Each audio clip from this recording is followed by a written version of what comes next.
Hemos visto al Señor.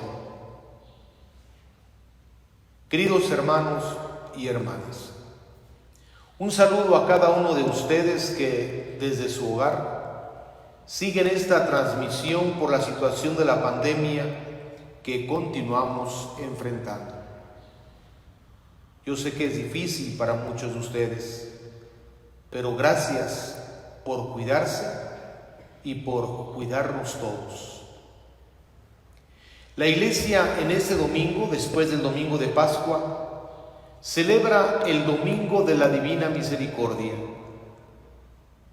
que instituyó San Juan Pablo II a partir de las revelaciones privadas de Santa Faustina Kowalska, religiosa polaca, quien recibió mensajes de Jesús sobre su divina misericordia.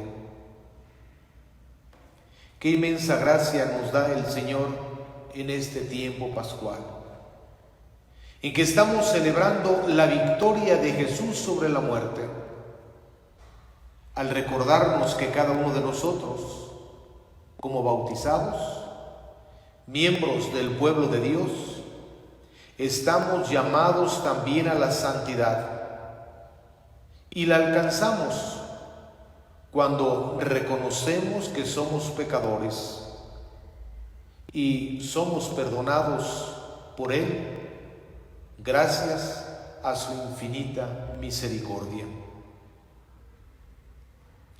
Permítame compartir con ustedes algunas reflexiones, teniendo como principio e iluminación la palabra de Dios que acabamos de escuchar, ya que en ella aparece la vida de la fe y la misericordia del Señor.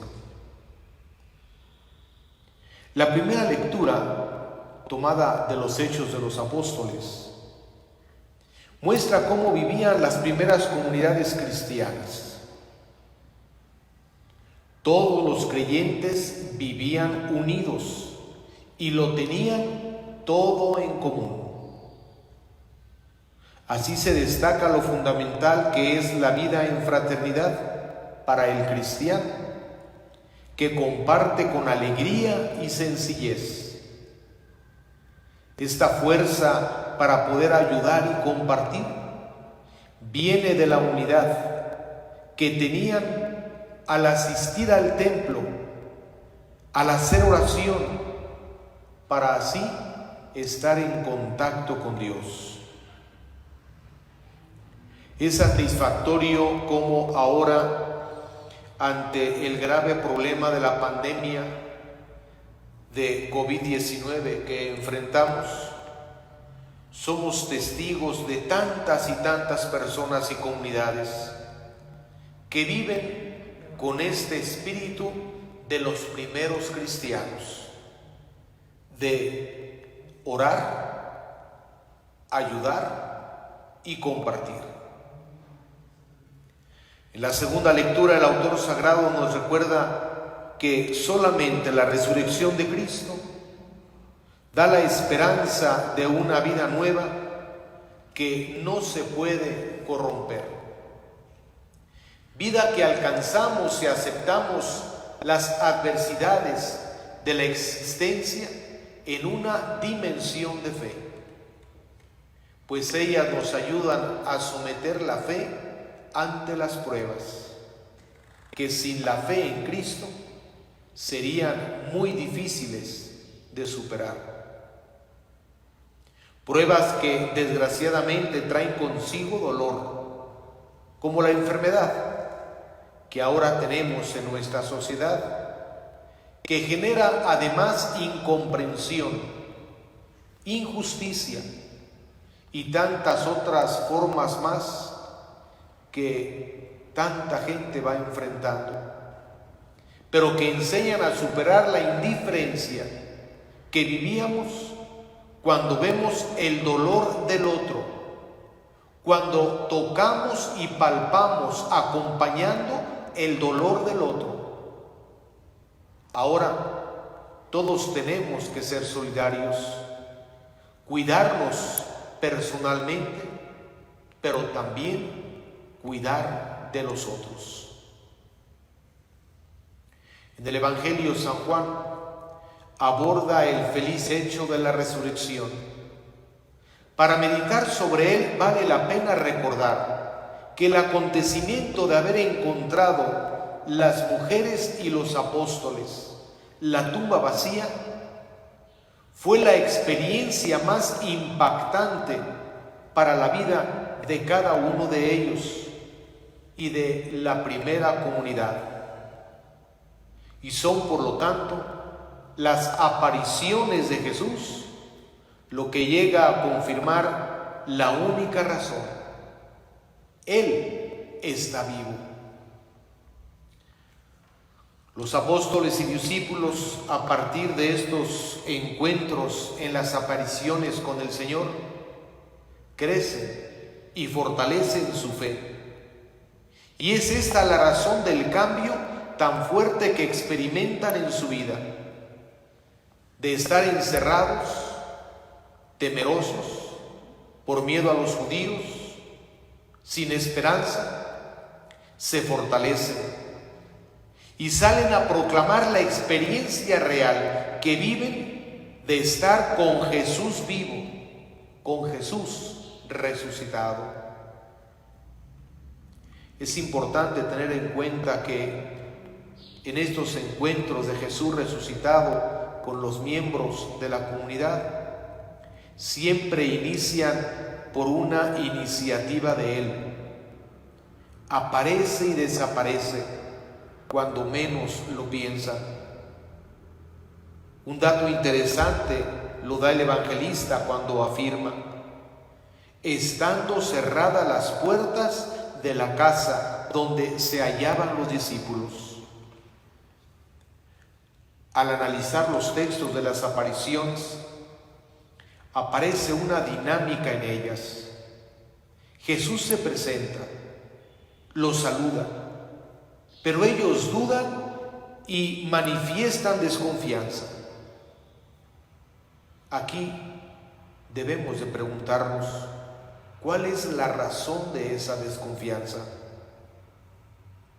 En un primer instante no lo reconocían, ya que la persona física de Jesús no era la misma que Él tuvo durante su vida terrenal, sujeto al tiempo y espacio, sino se presenta glorioso y eterno, lo que le permite atravesar todo, inclusive las puertas cerradas. Los discípulos lo reconocen al identificar sus palabras, su persona.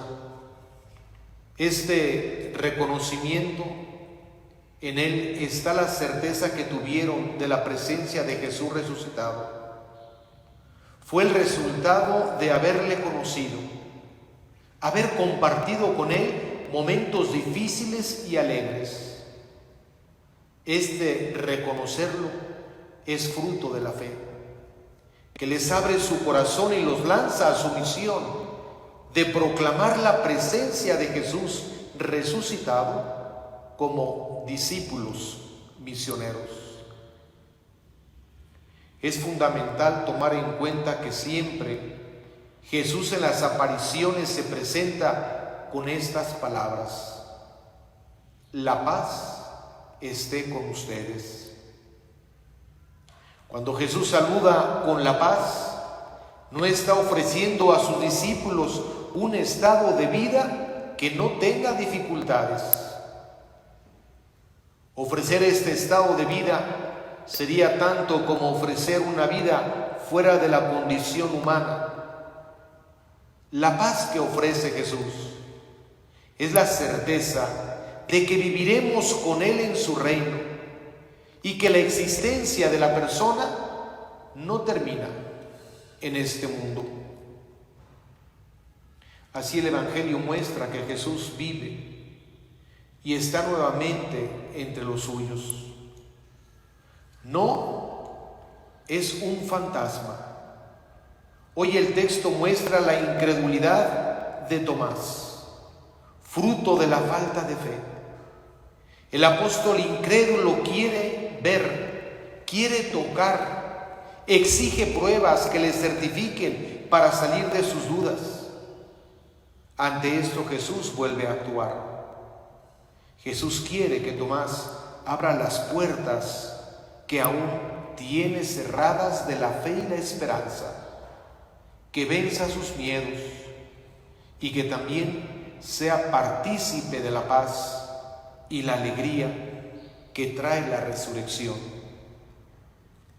Fijémonos bien, Jesús, más que amonestarlo y castigarlo por su falta de fe, le muestra su infinita misericordia. Siglos más tarde, comprobamos esa misericordia en las revelaciones de Santa Faustina, que tiene como fundamento principal hacer llegar al corazón de cada persona el siguiente mensaje: Dios es misericordioso y nos ama. Y cuanto más grande es el pecador, tanto más grande es el derecho que tiene el pecador de su infinita misericordia. Hermanas y hermanos, pidamos al Señor que seamos capaces de comprender lo que significa su infinita misericordia. Pidámosle al Señor que nos permita abrir nuestro corazón, abrir nuestra persona, para que así podamos también ser misericordiosos con el otro, con el prójimo, como Dios es misericordioso con nosotros. Que así sea.